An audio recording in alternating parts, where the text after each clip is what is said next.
La lutherie est le métier d'art regroupant les activités de création et de réparation-restauration des instruments à cordes frottées ou pincées.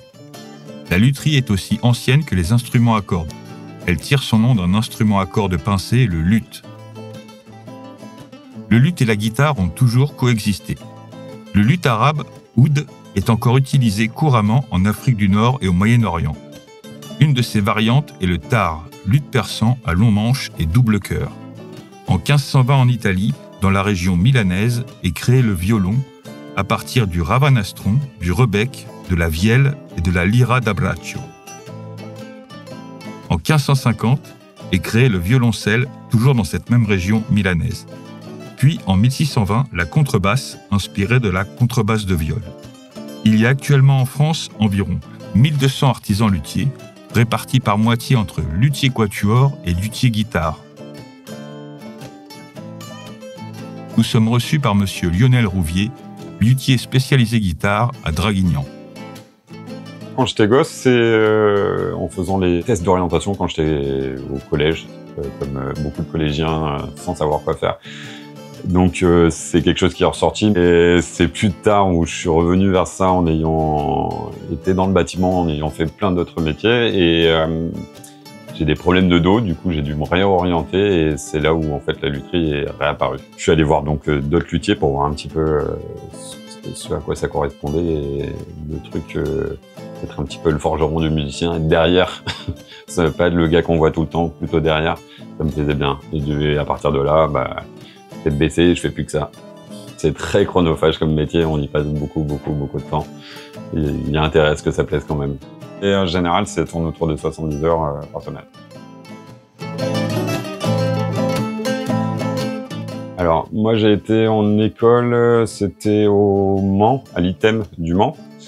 Ensuite, je fais des luthiers, donc en immersion totale, enfin en stage continu. Donc luthier quatuor et ensuite luthier guitare. Les luthiers quatuor pour tout ce qui était technique un petit peu plus traditionnelle. L'utilisation des colles animales, des vernis, on va dire un peu plus à l'ancienne, et faire ses propres vernis, solvant alcool, térébenthine, huile et toutes les gommes et résines qui vont avec. Et en restauration, en fait, dans le quatuor, on est un petit peu plus pointu, en fait, et ça permettait aussi d'être un petit peu plus qualifié, on va dire, pour ce genre de travail. Après, la guitare, pour tout ce qui est un peu plus moderne, vernis, polyuréthane, des choses comme ça, cellulosique.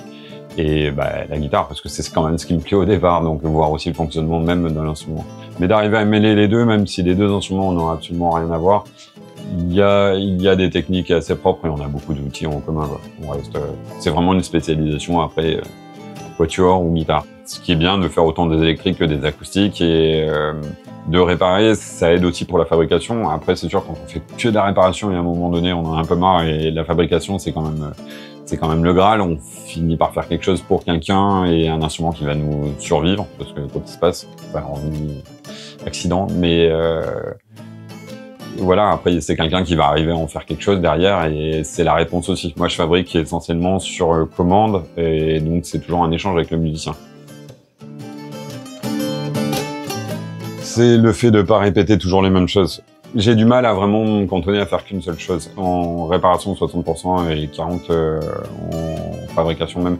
Mais là-dedans on englobe le temps passé avec les gens, enfin avec les clients, les musiciens on va dire, pour passer la commande, c'est-à-dire même juste essayer de fixer un instrument, ce qu'ils recherchent réellement, et ça c'est ultra chronophage.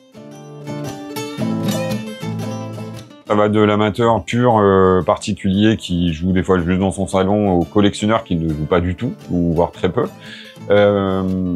au musicien qui va faire les balles, les choses comme ça qu'on va tourner comme ça de manière amateur ou professionnelle.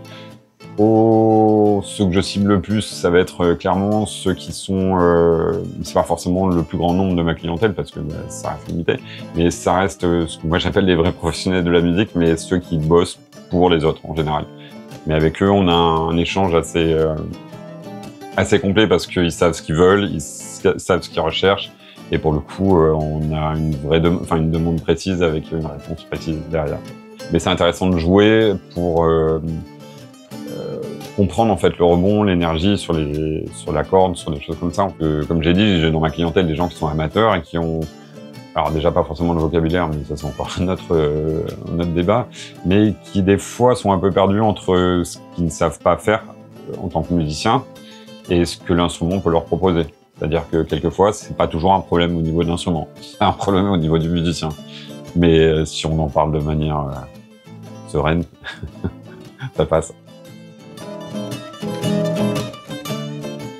On va avoir des outils pour chaque pièce différente. Autant quand on va aller vers la lutherie quatuor, on se rapproche, enfin on a quand même beaucoup d'outils différents, mais on se rapproche vraiment beaucoup plus encore du travail du bois.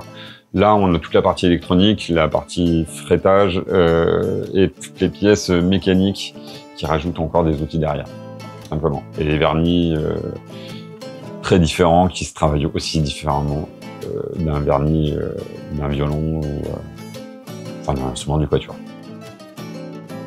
Il y a des outils qu'on va se fabriquer, il y a des outils qu'on va arriver à trouver déjà préfaits, mais il y a des outils il y a des outils qu'on va récupérer de d'autres métiers, de l'ébénisterie, de la bijouterie, de la mécanique. Et il y en a d'autres qui sont vraiment faits, spécialisés, que pour la lutherie.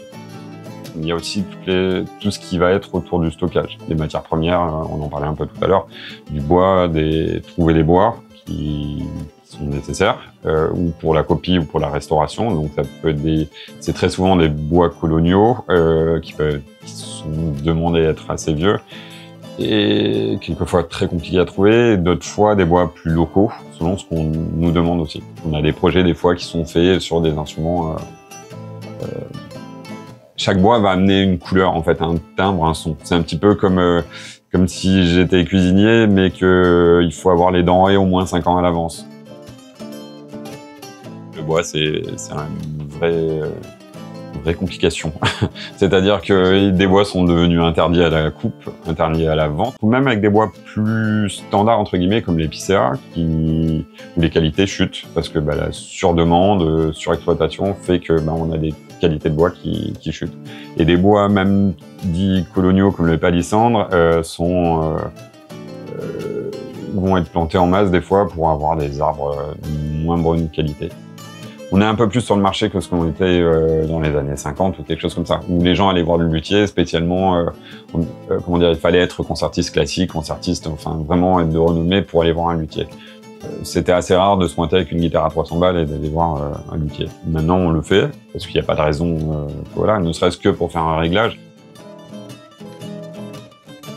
La formation, moi, ça m'intéresse, j'ai eu cette chance d'être formé, et quand j'ai l'occasion, je redonne. Après, prendre quelqu'un à temps plein ici, c'est pas possible pour le moment.